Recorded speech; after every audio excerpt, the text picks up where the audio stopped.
Deborah Shelton Medlin serves as the Vice President on Champaign County. Do you pronounce it NAMI? N-A-M-I? You say NAMI. That's what okay.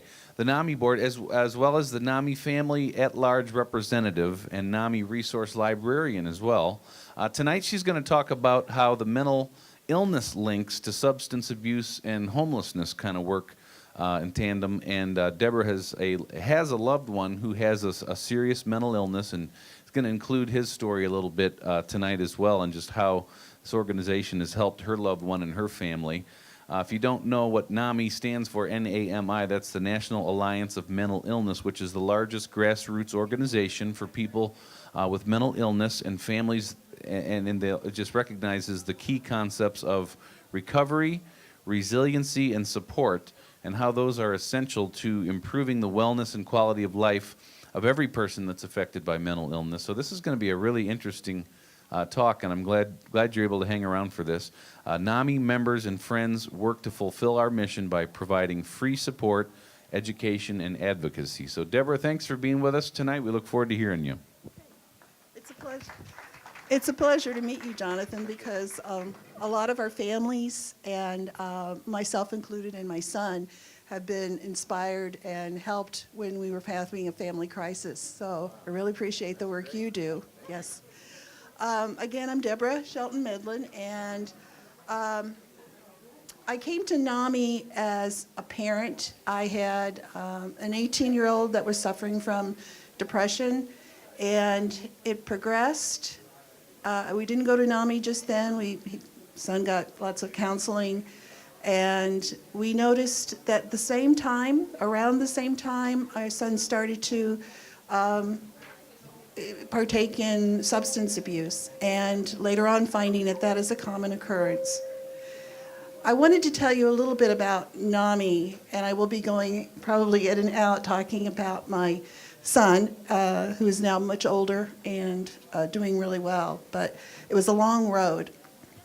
I find it really fascinating that NAMI was found by a group of parents who were fighting the mental health system. And they gathered around a kitchen table, and they created an organization that has grown to a tremendous amount. There is now an affiliation in almost every state. So it started in 1979, and it's blossomed into the nation's leading voice on mental health. Today, NAMI is an association of hundreds of local affiliates and state organizations and volunteers who work in your community to raise awareness, provide support and education not available previously to those in need. This is important because, think about it, everybody knows somebody that has mental illness. NAMI has found that the statistics are 1 in 4 families will be affected by mental illness. 1 in 17 adults with serious mental illness live with major depression, bipolar, and schizophrenia. 1 in 10 youth with a mental health condition that interferes with day-to-day lives, 1 in 10. And our community does suffer from that. We see a lot of teens with depression. We hear from the parents. We have a lot of suicide in Champaign. Our state NAMI is called NAMI Illinois. Our local NAMI is called Champaign County. Its local affiliation includes Champaign, Danville, Tuscola, Mattoon, and Effingham. We provide free education and support by offering family-to-family education classes. It's a 12-week educational course for families and caregivers taught by trained NAMI facilitators who have relatives with mental illness. We also have NAMI family support. It's also free. It's a monthly meeting for any family, friend, or loved one of an adult person with mental illness. We also have NAMI Basics. Its concerns are with children and adolescents. It provides learning and practical insights for parents. It's taught by NAMI-trained parents and caregivers who have lived similar experiences with their own children. How many of you know someone with a mental illness? It's a lot of you. How many of you heard of NAMI before tonight? not as many. We're still trying to get the word out. Stigma keeps a lot of people from reaching out to get help. And stigma is the reasons that loved ones don't always get help. How many of you know what mental illness is? Did you know that it was a brain disorder? A lot of people think that it's more of a psychological condition. And I remember I got a chance to meet Patrick Kennedy, who does a lot of advocating for mental illness. He has bipolar 2 himself. And he said one of our Congress one day was arguing in session whether the brain was inside the head or not. And I love that. And it makes you realize, you know, the importance of educating that this is a brain disorder. It's an illness with symptoms that affect the brain functions just as kidney disease affects kidney function, or just as any other body part. It's just where it happens. How many people know recovery is possible for people with severe mental illness, such as bipolar disorder and schizophrenia? Good. Not as many. It is. You may know a lot of people who are taking their medication, may have had maybe one psychosis episode, and have gone on to live very successful, fulfilling lives. You would be amazed. But they keep it quiet because we have this stigma. We don't talk about it. I decided, my family decided, that we were proud of our son no matter what. And why would we want to hide it when so many other families are suffering? And I know that the system, what you hear, is broken, and I would never have believed how inhumane it was until I lived it. And the reason it's been allowed to go on so long is because families were afraid to speak up. A lot of us are no longer afraid to speak up. I have a lot of people I know that have mental illness, great people. I'm not embarrassed because my son has a brain disorder. Yes, he did have substance abuse. They happened along the same time. And research is still citing that this is a way of them self-medicating. And it just worsens everything. How many people know, well, I ask you that, recovery. People with serious mental illness can reduce symptoms and live a quality of life if they have access to treatment and support, such as housing and services. NAMI advocates to bring the needs of individuals and families who live with mental illness to the attention of local legislators, service providers, medical staff, schools, and surrounding communities. So what exactly is this link of mental illness with substance abuse? How many of you know someone with substance abuse? A lot. We have a lot. An estimated 40% of homeless, this is according to NAMI statistics, and it's a nationwide statistic. An estimated 40% of homeless adults staying in shelters live with severe mental illness and substance use disorder. 26 of those adults staying in shelters live with serious mental illness. Not always, but often substance abuse coincides with mental illness, making it co-diagnosis. Often mental illness self-medicate with their drugs and alcohol, but not always. For someone with a mental illness condition, the basic necessity of a stable home can be hard to come by. Some families just can't handle it. It's very difficult. Sometimes you have to let them go. Sometimes they leave the home, they want to be out because they won't get medicated. The lack of safe and affordable housing is one of the most powerful barriers to recovery. What is the link of mental illness and homelessness? Well, how many of you know individuals with mental illness who are homeless? We don't really go out of our way to be friends with someone who's mentally ill and homeless, do we? People with untreated mental illness compromises approximately 1/3 of the total homeless population. The quality of life for these individuals is low. It's been described abysmal. Many are victimized regularly. In fact, mentally ill, which are often portrayed as being dangerous, and our social media would portray people with mental illness are dangerous, when the statistics show us that the majority of them are the victims. They're not the aggressive. Most of them are not aggressive. Some are, but very few are. One study found 28% of homeless with previous psychiatric hospitalizations obtained food from garbage cans. 8% use garbage cans as a primary food source. They may hang out in parks, bus and train stations, and airports. Others shuffle quietly through the streets by day, talking to their voices, some just when they think no one is looking, and others just keep doing it. I know I was at the library and a man was standing there. He wasn't talking to his earpiece. He was talking to his, he was in psychosis, wasn't harming anybody.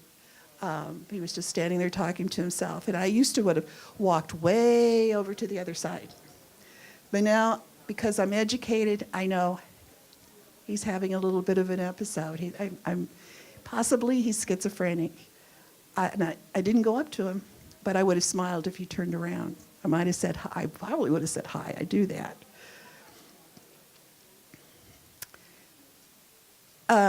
Sometimes they're living in the woods or on the outskirts of a city or under bridges. I have seen homeless sleeping here in Champaign by the rail and railroad tracks. They hang out on campus a lot, and the Phoenix is now located on the campus, so that is great. One young adult I met, actually my son brought him to our house, but he was living in a cornfield that was close to our house, and he was living there for the summer.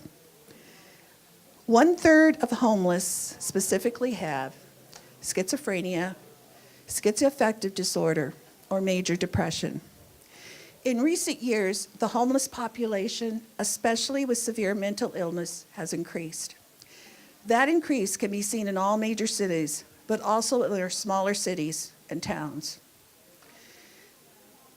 For the families of the homeless, not only does the homeless person with mental illness suffer, but the whole family suffers with mental illness tremendously. I have personally known and listened to families that have been affected. A good friend of mine, Michael, went to school here, and his sister went to school here at the University of Illinois. He was a football player, and he's been our friend for a long time. His sister later on was in her 20s, was diagnosed with schizophrenia. She didn't want to take her medication. She had a daughter, and she couldn't take care of it, so Michael and his wife adopted her daughter. He would find her at airports around the Chicago area. But eventually, they lost track of where she was. They still don't know where she is. Her daughter is now close to 20. They have no idea. He thinks that maybe she's dead. He's filed a missing persons report, and her body has not been found. Can you imagine not knowing where your loved one is?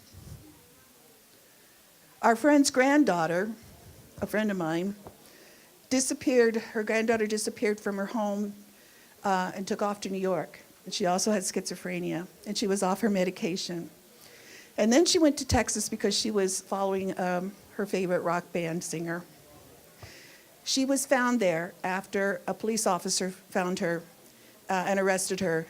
And then, because he was educated and trained, he recognized her mental illness and got a hold of the family, who was at this point, I can only imagine the stress and I can't breathe kind of feeling that those parents went through, not knowing where their loved one was and how she got to all those different places.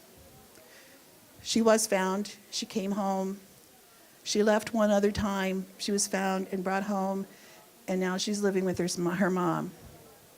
She's taking her medication. One of my son's friend arrived at my doorstep, and I didn't know it at the time. He said he was homeless. Everybody had turned him out. We didn't take him in, but I called 211, which gives information on where to stay if you're homeless. And I gave him suggestions, and he said, oh, no problem. I said, but you can't be on substance abuse. He said, no problem, but I didn't know it. He was on heroin. Fortunately for him, his cousin came and picked him up, took him to a facility in Bloomington, Illinois, and I'm happy to say that he's in full recovery and became a manager at a store and had a girlfriend, is going on to have a beginnings of a great life. A couple I met from a nearby community now live in a car because they were evicted due to their wife's hoarding with her mental illness. My friend Sandy had a friend who lost her home with a loan and unemployment. She lived in her van on the streets of Chicago while using propane gas to stay warm at night. Propane gas. I can't imagine being in a van on the streets of Chicago by herself in a car with propane gas. She too suffered a mental illness. In our house, my son was homeless for a brief period of time. We thought it was substance abuse, and we turned him out of the house. And later on, I did have to cut off his funds. Then we found out through a psychiatrist that Zachary has a mental illness, and what we were doing for him was not going to be helpful. What he needed was our support and our understanding, and we did that. Fortunately, he was only homeless for a very short amount of time. But today, Zach will, if he sees somebody homeless, he will pull over his car or go park, and he'll go up and he'll talk with them. I'm really proud of him because he'll also pray for them. Sometimes he'll call me up and say, can I give him such and such amount of money? And we talk about it, whether it's a good thing or not. And I talk to him about giving resources. But his greatest thing is to pray over them. Zach's illness was a horrific time in our family. It's like having a life that's going along just as you planned. And we were growing older. I had a son at that time that was 10 years old. Another one that was a senior in high school. And Zach was in college. Zach had gone to the University of Illinois. He wanted to be a lawyer. He made it through that senior year in high school. He made it through with great grades, but he was still mentally ill and doing substance abuse. His freshman year, the hardest year of college, he made it through. He did give us signs of plans of suicide.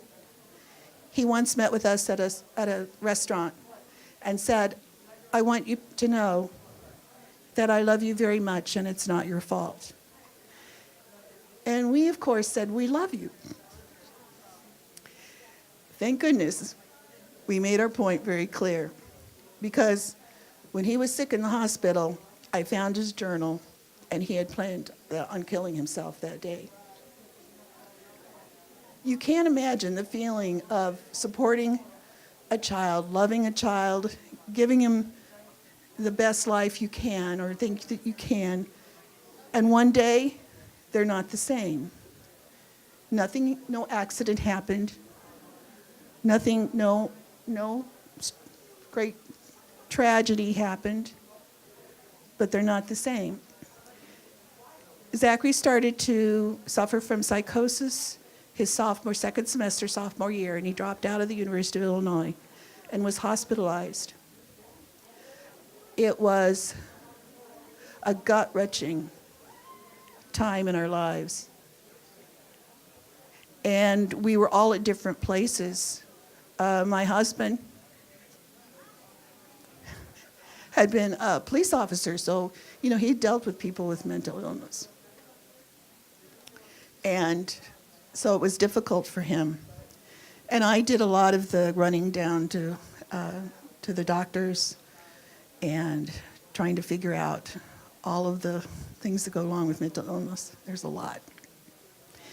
Sometimes they get into situations where they're arrested. We were fortunate, nothing very serious. And that, again, was very, very difficult. Zachary did rally around and got well for the time being. And I say well, and the symptoms subsided. You're never truly well again.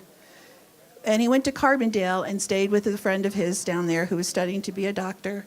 And he had a great year down there. And he still had symptoms, but he had a great year. And it was the next year, again, a second semester, that he dropped out and was hospitalized again. Zachary, we were very fortunate, always let us help him. He might have resisted. One time I had to commit him. Hardest thing I've ever had to do in my life. And I think my husband said it well when he said the hardest thing for us was to watch him go through the doors of the mental facility, knowing that they were going to lock behind him. It was really, really bad. And Zachary went on to be hospitalized a couple more times, and the last time was really bad. But after that, he got home. Before he got home, I started going to different churches. We had a church, we had a family church. But I started going to different churches. I felt Zachary needed something more, and something just led me to a church. And I decided Zach, when in his worst, would like to think that he was a rock star. Jim Morrison was his favorite character. And so I thought, I need to take him to a place that has a band.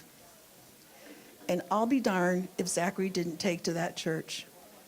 I think we were led to the right place. That just worked for him. And it certainly helped for me. And like I mentioned, we listened a lot to WBGL to lift us up a lot of times. But the greatest help for me was when I went to NAMI. I found out about NAMI from the paper. There was an ad for an education class. And I took the education class, and it was the best thing I ever did. I learned how to talk with Zach when he was having symptoms. I learned to understand why he does some of the strange things he does, strange to me, very typical of his illness. We don't really know for sure what Zachary's diagnosis is. It balances somewhere between schizophrenia and bipolar 2. We know he's not schizoaffective disorder. And now there's a trend not to put everybody in one diagnosis, in one box, but to look at the individual. Zachary would run into the church, and there we met people that could accept him. And this doesn't always happen in every church. Not every church is open to loving somebody that's mentally ill, acts a little different. But we found one that accepted him just the way he was. And there were times when I just couldn't believe it. One young man called and asked me to be a life coach. I was like, someone answered my prayers. But also, with the combination of a good psychiatrist, we found one that I could call whenever Zach was sick. It's not always, usually, I didn't tell you how long it took to get Zachary help. It took about 4 to 5 months to get him help when he was in psychosis. It could take him to the emergency room, but he wouldn't go.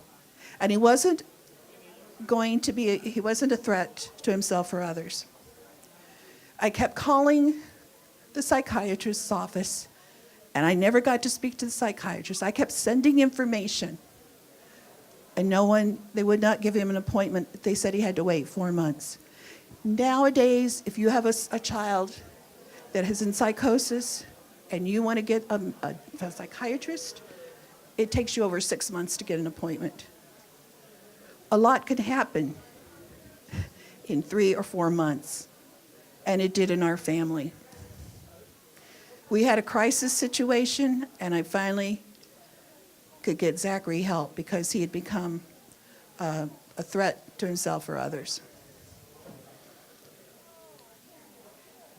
It was a really dismal time. And now there's a shortage of psychiatrists. I hold on to mine and tell him he's number one, and we really, really love him because I can call him. He gets on the phone and he says, what can I help you with? And he has helped keep Zachary out of the hospital because he's able to tune right in, tweak his medications, and tell us what we need to do. I am forever grateful. So I have the combination of NAMI. I have my NAMI family now. We become like family because we tell each other things that other people would find shocking. Nothing shocks us at our NAMI meetings. We've heard a lot. We've all been through similar things. And these things are more common than you think. We're just verbalizing them because we have to, we need to. And I'm not embarrassed of Zachary. My son goes to church every Saturday night, sometimes Sunday. He goes to a group meeting, church meeting every week. He has friends. He's made friends with his illness. He has acquaintances. He takes his medicine regularly. He comes home every night. He stopped smoking cigarettes. He stopped doing substance abuse. And he doesn't drink very much anymore. Just maybe 1 or 2 on an occasion. We found a doctor that gave him a new medication that helps him to keep awake because the clozapine that he takes and the other antipsychotic he takes, well, it makes him sleep all day. And he said, Mom, I want a life. I want to get out and do things. I want a life. And you know what he wanted to do? You know what he chose to do? He chose to work with Salt and Light. And if you're familiar with Salt and Light, they work with the people work and then they get food and different things for working there. He gets food and things and gives those things to other people. We're fortunate. It's fortunate. I found NAMI that helps me with how to talk with him. And we were truly blessed. Our NAMI is important because we advocate for homeless with services. We collaborate with local Rosecrans, which used to be the community elements. We help families learn to communicate with mentally ill loved ones. We help families problem solve, and sometimes it's listening to WBGL. Supports grief, provides resources that will link families to help. And most of all, and most important, it gives help. Because our favorite saying is, we will never give up. There is always hope. Summing up, we educate, we advocate, we listen. We lead by holding public awareness events and activities that combat stigma and encourage understanding. Our homeless certainly face stigma and lack of understanding. I urge you to get educated and help with our most vulnerable human population. Presently, we at NAMI fundraise, but we notice tonight is great because I think I see an upsurge. There are more people here than there were last year, and that does my heart good. It's absolutely fantastic. But we do give more compassion to our lovely pets, and I love pets. I had a great dog, and we're getting in a new one soon. But the homeless pets get housing, they get services, they even have puppy daycare. What are we doing with our mentally ill?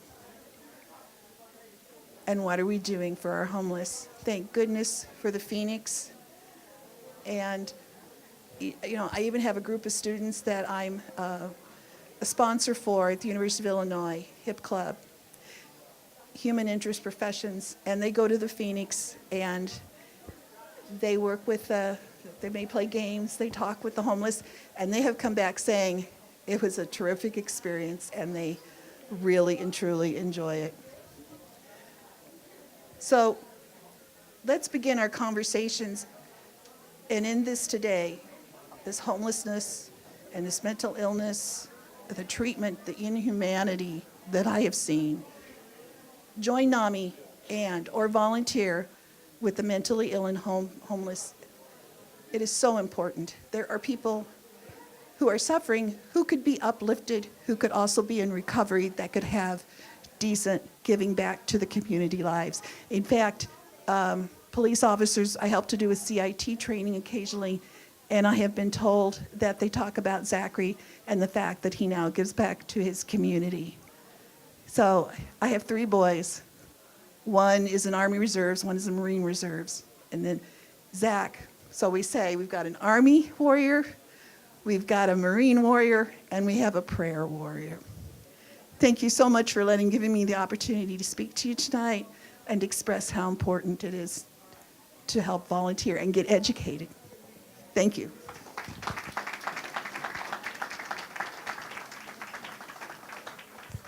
Well, thank you, Deborah. Does anybody want to ask a question of Deborah before she walks off the stage here? There's a lot of great parts of her story, and thank you for being willing to share so vulnerably and openly and honestly, but helpfully, because sometimes, as much as it's helpful to have statistics and realities and information, we just attach to those kind of stories so meaningfully. So does anybody have a question they want to ask, either about her story or her experience or about NAMI? Yeah, go ahead, so we can hear you.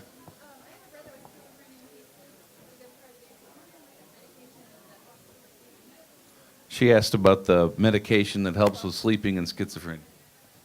Zach had issues with his medications wearing off or not working well, and so he was down to one of the last medications called clozapine, which is an antipsychotic. It's the one that does cause him to sleep most of the time. And then his secondary antipsychotic is Invega Sustenna. And Invega Sustenna was very expensive, but we were able to get the generic work. Sometimes the generic doesn't work as well, but for him it was. So we're talking about clozapine was about $5, $10 at Walmart, and so was Sustenna Invega. The medicine that woke him up is an ADHD medicine. It's new, it's only 2 years old. It's very expensive. However, the psychiatrist has helped me with finding, I have a card that I could get his medication at a reasonable amount. I have paid up to $100 for it. But Zachary says, I haven't checked on this, that that medicine costs $5,000 if you didn't have insurance, and his insurance wouldn't cover that. And so we're lucky, we're blessed that we have people that are helping us out. Hope that helps. Anybody else?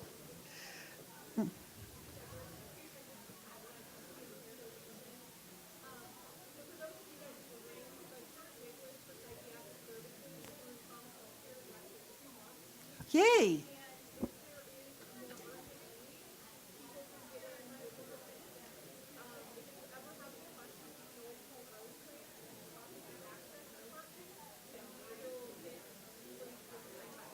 When did that change?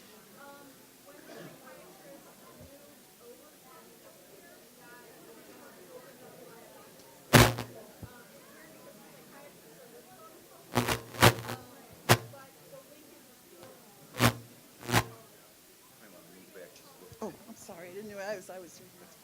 Thank you. I'm so happy Can you to hear reiterate that. what she said for we that didn't hear it? Oh, what she was saying is the wait is no longer 6 months, but it's gone to 2 months through Rosecrans. And that is fantastic news because there is research that shows the quicker you get the loved ones help, the better. And I would say it also, when you have other family members suffering, our children really talk about it was a dismal time. And, you know, my middle son did not get to enjoy his senior year like he should have. And my youngest was also, you know, had his mom busy traveling and doing things when he was only 10 years old. We had a stable, you know, dad was there, so there was a stable person, and I was calling them. But it really affects the whole family. We're all in this, and thank goodness it's all worked out. We're doing fine these days, and Zach's doing well. Oh, thanks. Thank you so much, Deborah.